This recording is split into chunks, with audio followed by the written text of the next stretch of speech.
Hi, this is Patsy with a Z. Welcome to Joy on Paper Live, a program for writers and those who dream of writing. And today, for anyone who loves to cook, because my guest is Nagi Maehashi, and boy, oh boy, does she love to cook. Your mouth is going to be watering with this one. Hi, Nagi. Hi, Patsy. How are you? Okay, tell us, where are you? I am in Sydney, Australia, all the way down under. Oh, oh, that's so fantastic. I don't you just the great thing about the internet is being able to do something like this. It's just wonderful. It's just wonderful. I Wow. know. And this book, Delicious Tonight, Foolproof Recipes for 150 plus easy dinners. Wow. What more can we ask for? Food. And tell us about your background and how did you get into this wonderful, this is a wonderful area of the book world, writing books about food. This is so much fun. It's quite a change from It your earlier is. career, right? It is. So I used to be an accountant. So an auditor actually. So this is completely different. Yeah, I used to work really hard. I was climbing the corporate ladder. Yeah, got to fairly high level. Like I was the deputy chief financial officer of a global property and construction company, and I just woke up one day and I thought, I've been working so hard all these years and for, what was it really? A faceless corporate. And I just wanted to put all that energy and effort into something of my own. And so I quit and decided to start a recipe website. And that's how it started. Yeah. Oh, and so you started with the website. Now, of course, your love for food that goes all the way back to your childhood, I bet. Oh, absolutely. I've been very lucky to grow up eating good food. And I just love Aussie accents. You can listen to Oh, all do day. you? I love American accents. I'm always thinking that Australian accents is the one that I don't like. Oh no, Every it's so other country in the it's. world has a great accent. Oh, I love your accent. I owned a company in England, but I always hired girls from Australia just so I could hear Oh, them wow. talk all day long. That's hilarious. They didn't need work permits in England, so I could hire them. And I always looked for Australian girls because it was a business where I needed people to talk, and I just love hearing your accent. Wow, that goes along with this food. So, tell us about this new book and just about how you started this, and then we'll get into some of the details. It's really mouth-watering. The photos in the book and the photos on your website. Oh, Oh, after thanks, Patsy. So this new book is very focused on quick and easy midweek meals, but it's meals that aren't boring. They're a little bit different to the usual, but still using everyday ingredients that you can get from a regular grocery store.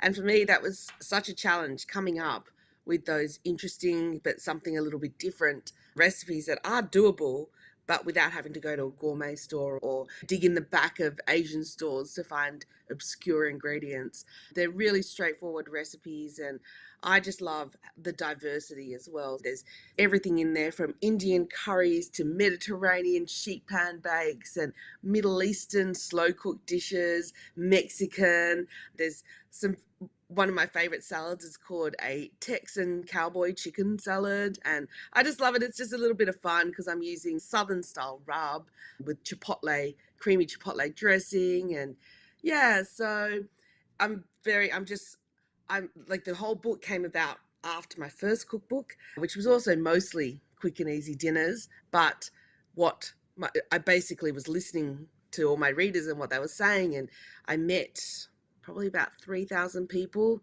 during book signings of my first book.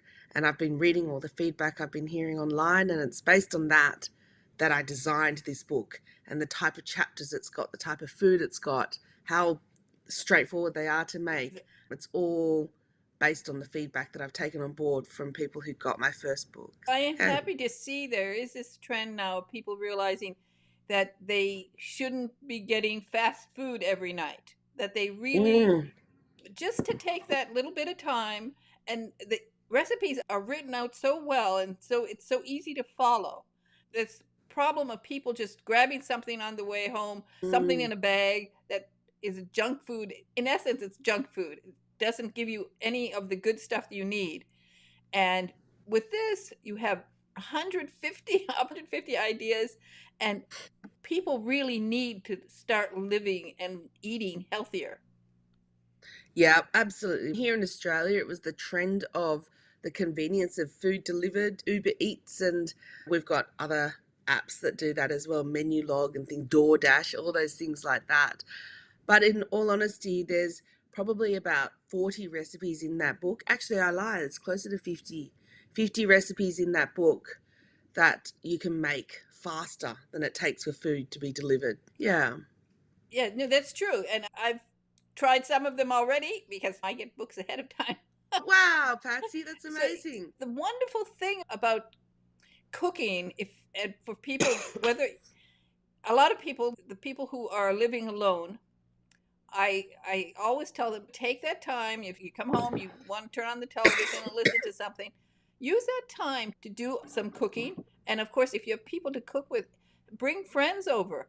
I think if you cook some of these dinners, this is a good time to just invite somebody over and say, let's do it together. Make it a way to build those relationships with people and with your family members. Yeah, absolutely. For me, with my family and friends, especially with my family, cooking is such a big part of it because we all love to cook so much. And exactly what you said, Patsy, the whole cooking together and coming up with a menu together, and then we will make it together and then enjoy it together. And these days, eating out at restaurants here in Australia, certainly, it's so expensive to go to really good restaurants. And so, if you take a little bit of time to get organized and decide what you're going to make together, and then get the ingredients and then make it at home, oh my gosh, the difference it makes in terms of not only the money that you save, but also just the quality of food. Because I don't know about you, Patsy, but I've certainly had my fair share of restaurant food that's not very good, and I've paid a lot of money for it. And Oh I know no. it's also not I also know it's not good for me because plain fact, I've got four chefs that work for me, and I know for a fact how much butter and salt and oil they use in restaurant cooking compared to home cooking. So, yeah, it's a And lot less healthy. especially the salt, the Oh yeah. oh, the salt, when you do your own salting at your table, you use so much less than if you eat in a restaurant. And really, salt is something that is people are now recognizing is so bad for so many reasons, for your heart, Absolutely for agree. everything. So yeah, I agree. I agree. Yeah. Salt is the killer, actually. I always actually say the number one reason I've had dishes that haven't been very good at restaurants in the last year, I would say, is oversalting. Yeah. Restaurants just go overboard these days. They just go overboard. And when something is oversalted, it's not only unpleasant to eat because you can't taste everything properly because all you can taste is salt, but it just makes you so thirsty. Well, And I you mean, drink, yeah, that's you the drink so, goal. They want to make you thirsty, so you yeah, drink yeah, more. So yeah. But then the thing is, then I wake up the next morning and I just feel gross because I've eaten so much salt and it just makes you feel bloated and heavy and unhealthy. And that just puts me off eating certain types of foods when I go out. I just prefer to make it myself. So, yeah. and also you don't know what oils they're using Oh, because yeah, absolutely. that I think that's one of the worst things. I don't want to have any of these vegetable oils and gosh Hmm. knows what kind of oils they're putting in there. What do you recommend? I use a lot of real olive oil. I get it from a good store where I know it's real. Olive oil is the number one that I use. Absolutely. So, olive oil is the most common one. Sorry. And then coconut oil as well. Yeah. I love coconut oil. Talk a little bit about this love for food that you started as a child. Who was a cook in your family? Your mom? Yes, it was my mom. I was so lucky because even though we didn't have very much money growing up, we were definitely struggling, but we still ate like kings, to be honest. We were just so lucky because she knew what good food was and she knew how to make great food, even on a budget. And yeah, I grew up eating amazing food. So can you believe, Patsy, like when I was a kid, I was being sent to school with bento boxes for lunch. Those little boxes that have got compartments and then they've got 8, 10, 12 different things in it. And I was so embarrassed because I would go to school with these weird bento boxes, and every other kid there would have ham and cheese sandwiches or peanut butter sandwiches. And that's all I wanted. But I had these fancy little bento boxes and sushi rolls and things like that. And yeah, in this day and age, I would be the coolest kid at school, right? Yes, Can you exactly. imagine? So, yeah, that's basically how it started, because I grew up eating such great food. And then when I moved out of home, that was the bar to which I was striving because that's how I grew up. So that's how I knew what good food tasted like. And I couldn't afford to eat out every night anyway. So I just had to learn how to cook. And I was learning to cook to a standard of food that I was brought up on. And I think that's so important because these days there's so many recipes you can get from everywhere online, but the palette of different authors is very different. And some people will grow up with food that, for example, I think desserts is a really good example. Some people just grow up with cakes and muffins and cookies that are so sweet. I can't eat them. I find a lot of American recipes, they probably use about twice as much sugar as my cakes. I grew up with Japanese and French patisserie, and Australian cakes typically are about, I'd say, 3/4 of the sweetness of American cakes. And then French is about half, if not slightly under. I think a lot of people just resonate in what I call my palate, basically. So whether it's a cake or a stir fry or something a little bit more complicated, like how I cook my prime ribs or a basic steak, things like that, or a lasagna, casserole, everything I cook is to a certain flavor profile, certain level of saltness, certain level of complexity of flavor. And yeah, it's just resonated with people all around the world. What I like is this eclectic assortment of recipes, a little bit of everything. And for sure, people can find something that they love on a particular day because you might feel like something Italian one day, you might feel like something Asian the next day. I like that it's all these opportunities to find exactly what you are in the mood for, and also what is in season as to Yes. vegetables. I think that's also important to buy vegetables that are real. And it's possible nowadays our supermarkets have organic, particularly, but at least fresh vegetables. Yes, absolutely. There are certainly some vegetables I'm happy to get out of a can, but generally I use fresh. Canned tomatoes, for example, I'm happy to use out of a can. Corn, I think, is acceptable, but like you say, Patsy, no matter what the vegetable, you cannot beat fresh. And it's so much cheaper. Yeah, that's right. And also, when you go to the store, if you just go straight to the ones that are cheaper, the ones that are on special, then you're naturally just eating seasonally. And it tastes, like you said, it tastes better. So there's this whole thing about eating with the seasons. And people sometimes go, oh, it just sounds so like fancy to be having to worry about what's in season. And like I say to people, you don't have to worry. You don't need to know. You don't need a matrix to follow to go shopping. So you're eating with the seasons. All you do is you go to the store and just get the fruit and vegetables that are the cheapest. And you will naturally be eating with the seasons. Exactly. The cheapest ones are what they've just gotten in fresh, and those are the ones that That's you should be right. buying. Just think about how cheap zucchinis are and how abundant they are in summer, in the warmer months. I just think zucchini is such a great example. It's so cheap during the warmer months, and yeah, and they taste better. They do. Absolutely. So you first started with a website. So tell us about that. Correct. So It, yeah, I started with my website, recipetinates.com. And on the first day, I had two visitors. So my mum and I. And I just kept at it. When I first started, I wasn't very good with taking photos and I didn't have recipe videos, but I just kept at it and I got better and taking on board the feedback I was getting from readers for what they were saying about the recipes and how I was writing them. And yeah, and then today I have 500 million views of my website every year. I And know, 500 million. I looked at the numbers and I thought, oh my goodness, it's hard to believe. So that was, yeah, so it what year was that when you started that? was 10 years ago, so 2014. Wow, in 10 years to get to that level, it's incredible. Of course, this new book is an absolute bestseller. It is the top best-selling nonfiction book in Australia.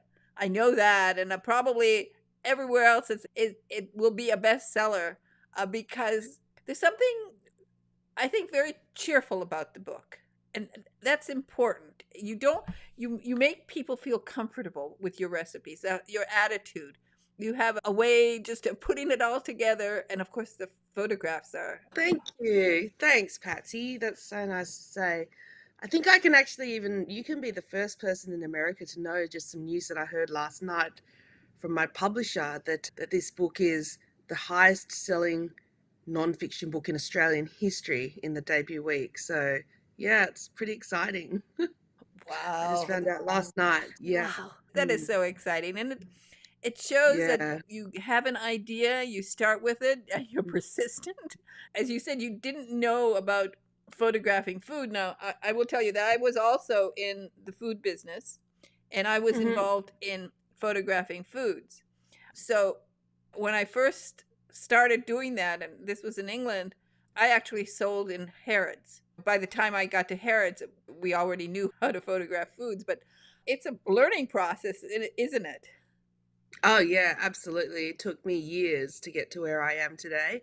But for me, I just find it so important to have that skill because of what I do. And now, obviously, it's a bit of my branding because people can recognize my style of photography. I've had a lot of people say with social media, especially with Facebook and things like that, there's so many photos of food that you see these days. But I love that my readers say that when they're scrolling through Facebook, they will stop because they recognize my photos. And for me, it's not even about making food look pristine and stunning like the really professional food photographers can do. I just want to capture the deliciousness of my food. And quite often, it's not what I would call a traditional shot. I've worked with plenty of great food photographers. In fact, I'm very lucky that I get to work with Australia's best food photographer. His name is Rob Palmer, and he's award winning. He's incredible. Um, his style of photography when he works with food stylists is actually quite different to the way I shoot. It's just a little more real and rustic, I would say. It is. But It's distinctive. mhm, That's what I wanted to say about it. It's distinctive. That's why I got this cheerful vibe when it's all just perfect, when everything is exactly perfect and somebody's, and I've seen how they work. But then with your photographs, they are yeah. distinctive. It's not easy to make a dish of, I don't know. No, it's Um, not easy. I love that you appreciate that, Patsy. One, can I tell you one secret about my photography? I always shoot hot. So every single dish that you see is out of the oven fresh. Whereas if you that's go onto a why. set, they're cold. That's why the meat, like the meat pies one, the that meat pie Hmm. one, that was Yep. hot. Everything is hot. Everything That is hot. now Yeah. Makes I'm such a t- difference. I'm telling people you have to look. She has this photo of meat pies. It's just meat pies, and I've seen a million meat pies. And then how can you make meat pies? They're almost, if you look at it, the way that you've done it, if you cut one open, and Mhm. it's almost like they're smiling at you. I mean, meat pies are smiling at you. Oh, that is the best description I've had, Patsy. I love that. That's the best description I've had about my pies. I got such a kick out of it, and I just looked at it a number of times because I said, "How did she do that? You positioned it just right. It's not perfect. Somebody else might put everything in the line, everything exactly, but this is. I just want to reach out and grab it." Oh, I love that you said that, Patsy, because that is absolutely what I strive for. And it's so funny. You clearly, it's very clear from talking to you that you've worked in the industry because of exactly what you said. That that's the fact that they're not perfectly placed is very deliberate. Because for me, when they're if they're lined up in a neat, say, square or in a line, then it just doesn't look real. the position of every single meat pie there is very deliberate. Does It's that sound perfect. strange? It's I deliberate, saw but it. it looks, And yeah. you have one that's open, and it's like that one, it's like when you get something out of the oven and you have a broken one, you say, "I can eat that one myself. I don't have to." Yeah. You always hope when you're baking, you always hope that some of them are broken because those are the ones that you can eat and you don't have to show everybody Yeah, else, isn't it? exactly right. But yeah, for me, it's so important to, yeah, what I call shoot hot. And for this one, actually wasn't too much of a stretch because they do stay hot for a while. But yeah, breaking it open and then pulling it apart to make the filling come out. If it was cold, the filling wouldn't flow out like that. And it's I not right. recognize that. I recognize that. I Mm, said to myself when I looked at it, I said, "That's fresh. That's so fresh. I could just eat it right there." mm, yeah. It- And yeah, for me, it makes such a difference. And actually, when I look at magazines and at online photos of large websites, for me, it is, I can always spot when a dish is cold, which is pretty much most of the time yeah, for all those exactly. professional websites. And even though I think an everyday cook might not specifically identify that a particular photo, the food is cold, they just know that it doesn't look as real, if that makes sense. They I just can't know. articulate it. But I can articulate it because I'll look at a photo and go, that stew is stone cold because I can tell because the sauce just doesn't sit right. But Oh, and then they yeah, add all sorts of funny stuff to make it look right. They'll add yeah, jello to a stew. They'll do all sorts of stuff like that. So it doesn't look yeah, real. That's why correct. your photos are so distinctive and so so they're just delicious to look at. And they're just Yeah. they fill the eye with joy. That's why I Oh, thought right away that oh, these thanks, are good. Patsy. That's so Also, nice. It's so funny. Like, I just keep saying it, but it's so clear that you're in the industry. You've got, yeah, experience in the industry. I love that. and I'll mention the strawberry one. I love Oh, this. yes. I love this. I when I was young, I picked strawberries. I picked a million strawberries.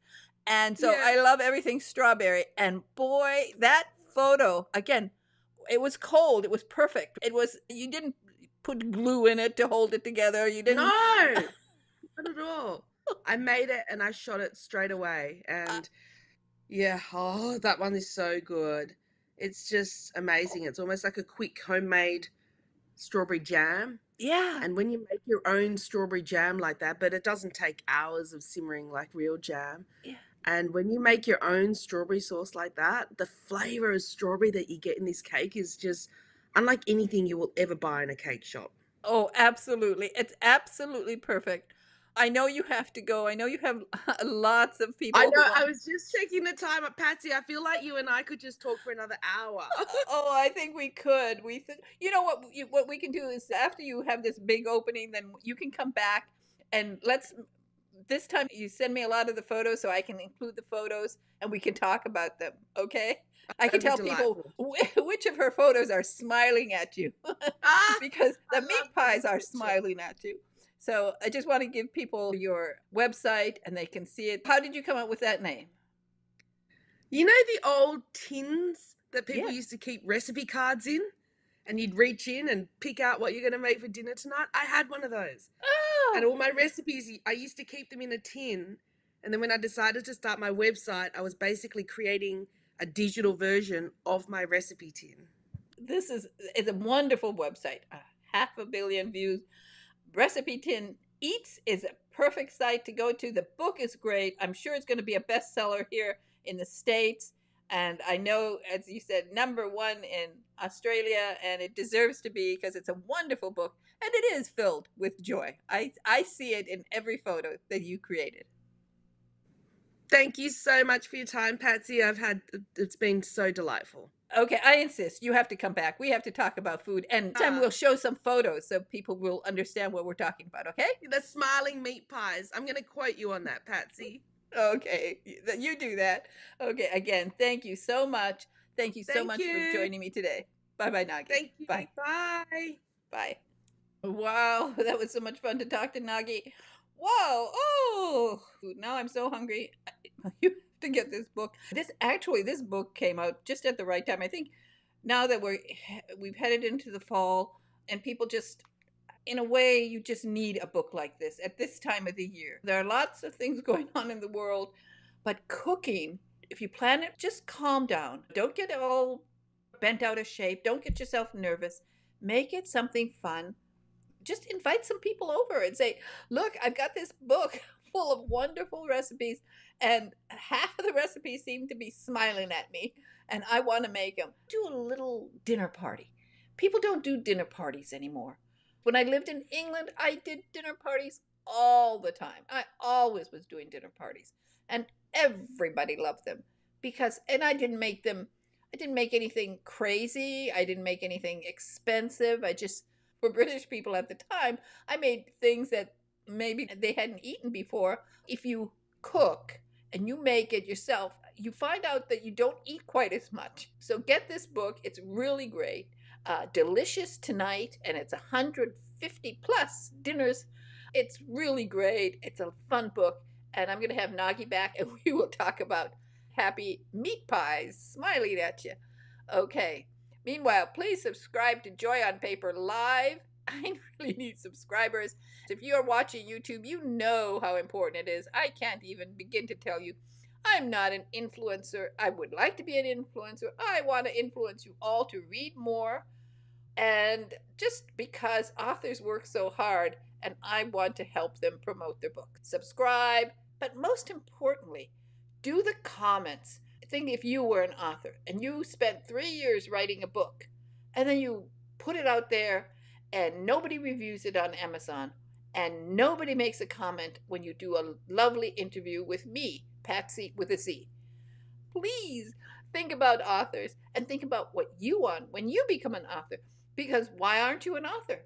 I think everybody has at least one book in them. All you have to do is sit down, get your tushy in the chair, and start writing. And then who knows, you could be a guest next year on Joy on Paper Live. Again, subscribe, share, and comment. Thank you for joining me today. Bye-bye now. From a land full of gum trees and sand, where the blokes are all rugged and tan, like us, manly, where you don't need a shrink, and coke is a drink. Not as good as beer though. And we bring you the word from Australia.